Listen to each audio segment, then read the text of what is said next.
प्राचीन योगिनी साधना रहस्य विधि विधान। आज हम योगिनी साधना पर चर्चा करेंगे।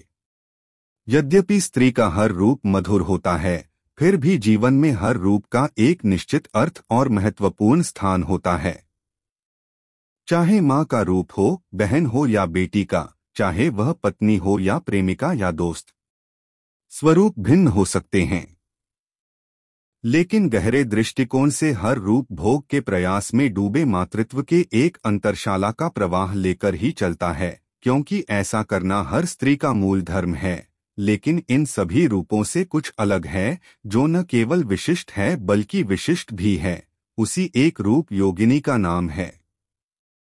योगिनी एक नारी देह में आबद्ध होते हुए, नारी मन की समस्त कोमल भावनाओं को एकत्र कर उपस्थित होते हुए भी अंततोगत्वा शक्ति का एक पुंज ही होती है, जो नारी देह का आश्रय लेकर सम्मुख आती है, क्योंकि शक्ति का आश्रय स्थल सदैव से ही नारी को स्वीकार किया गया है।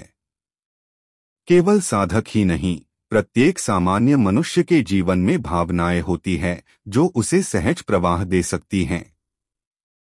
जीवन से यदि भावनाओं को ही निकाल दिया जाए तो मनुष्य व यंत्र में अंतर ही क्या रह जाएगा। किंतु मनुष्य यंत्र नहीं हो सकता।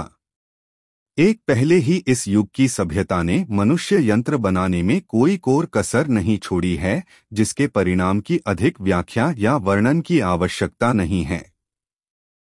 जो सम्मुख है वह है एक यंत्रवत जीवन, जिसमें न किसी के प्रति कोई ममत्व है, न अपंत्व, न उत्साह, न वेग, न प्रेम और न ही फिर इन भावनाओं के अभाव में जीवन के प्रति कोई लक्ष्य ही। किसी भी व्यक्ति से पूछ कर देखिए कि उसके जीवन में जो आपाधापी चल रही है, या जिस आपाधापी का न केवल उसने सृजन कर लिया है वदन जिसका वह निरंतर पोषण भी करता जा रहा है, उसका अर्थ क्या है? क्यों वह सदैव इतना उद्विग्न बना रहता है? इसके मूल्य पर उसे क्या प्राप्त हो जाएगा? किसी के पास भी इसका निश्चित उत्तर नहीं होगा, क्योंकि इन बातों का कोई निश्चित उत्तर हो भी नहीं सकता। भावनाएं जो जीवन की सर्वोच्च उपलब्धि हो सकती हैं, जब उसी का अभाव हो गया, उसी का हनन करके कुछ निर्मित करने की चेष्टा की, तो भूल तो वहीं से प्रारंभ ही हो गई। और इसी बिंदु पर आकर योगिनी साधना का महत्व स्वयं स्पष्ट हो जाता है, क्योंकि योगिनी साधना का अर्थ ही है भावनाओं की साधना, अपंत्व व ममत्व की साधना। जीवन में जो कुछ विस्मृत हो चला हो, जो कुछ टूट गया हो या जो कुछ रिक्त रह गए हो, उन सभी को अर्जित कर लेने या पुनः प्राप्त कर लेने की साधना। यह तो भावनाओं का ही बल होता है कि जीवन में कोई भी व्यक्ति वह सब कुछ कर जाता है जो अन्यथा उसके सहज बल से संभव नहीं था। और यहाँ यह ध्यान रखने की बात है कि बल का तात्पर्य शारीरिक बल से नहीं होता है। यह तो मानसिक बल होता है, जो एक नर को पुरुष बनने की ओर तथा पुरुष को पुरुषोत्तम बनने की ओर उत्प्रेरित करता है। और इसके मूल में होती हैं वे भावनाएं, जिनके मूल में होता है प्रेम। यह कहना शायद पुरोक्ति हो जाएगा कि प्रेम का आधार होती है स्त्री, जो अपंत्व का भाव पत्नी के रूप में अधिक स्पष्टता से सामने आता है। प्रेमिका के रूप में वही भाव इस रूप में किंचित परिवर्तित हो जाता है कि वह अपने प्रिय को सभी रूपों में केवल श्रेष्ठ ही नहीं श्रेष्ठतम देखना चाहती है, क्योंकि सामाजिक शिष्टाचार के अंतर्गत एक प्रेमिका से अधिक पत्नी को अपनी मनोभावनाएं प्रकट करने की छूट होती है। अंतर केवल सामाजिक बंधनों का है, विवेक का नहीं। और यह जीवन में सबसे अधिक संतोष और संतुष्टि से अधिक एक अद्वितीय संतुष्टि अब का कारण बन जाता है।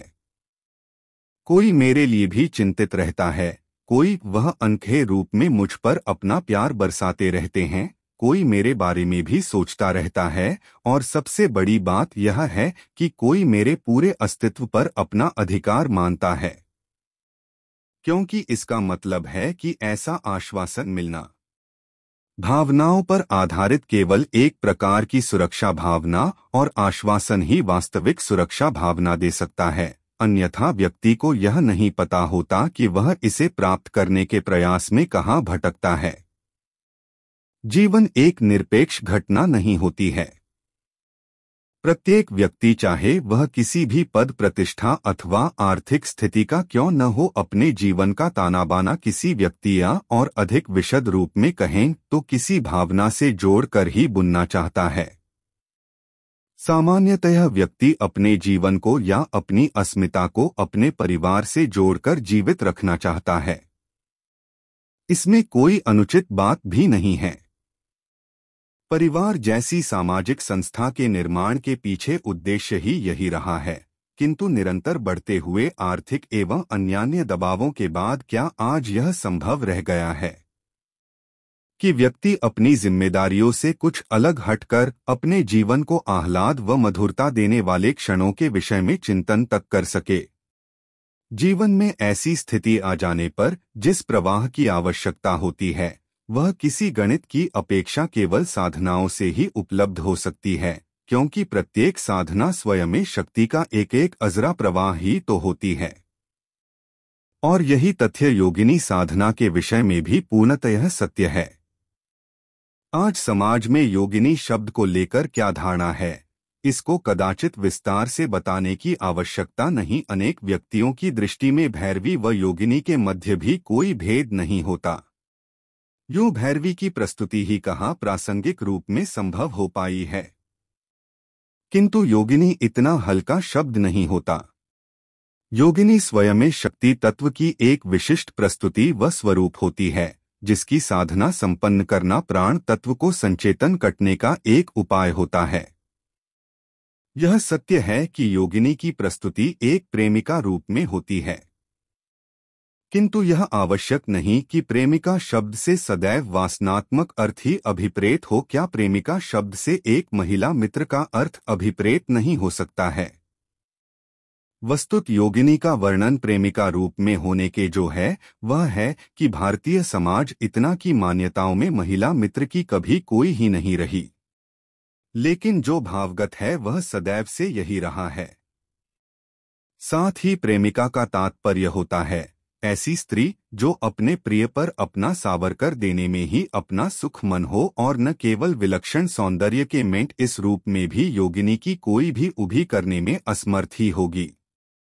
जीवन को भावनाओं के आधार पर पुनः निर्मित करने व योगिनी के रूप में एक वास्तविक प्रेमिका प्राप्त करने के इच्छुक साधकों के हेतु, जिसे सकर वे अपने भावना शून्य हो रहे जीवन में हास्य, विनोद व मधुरता जैसे कुछ नए पृष्ठ जोड़ पाने में समर्थ हो सकते हैं।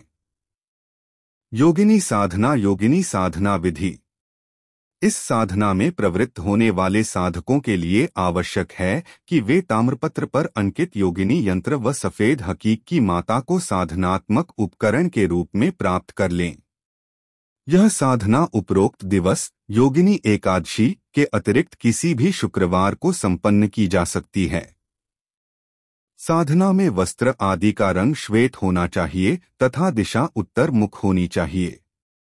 इस साधना में किसी विशेष विधि विधान को संपन्न करने की आवश्यकता नहीं है।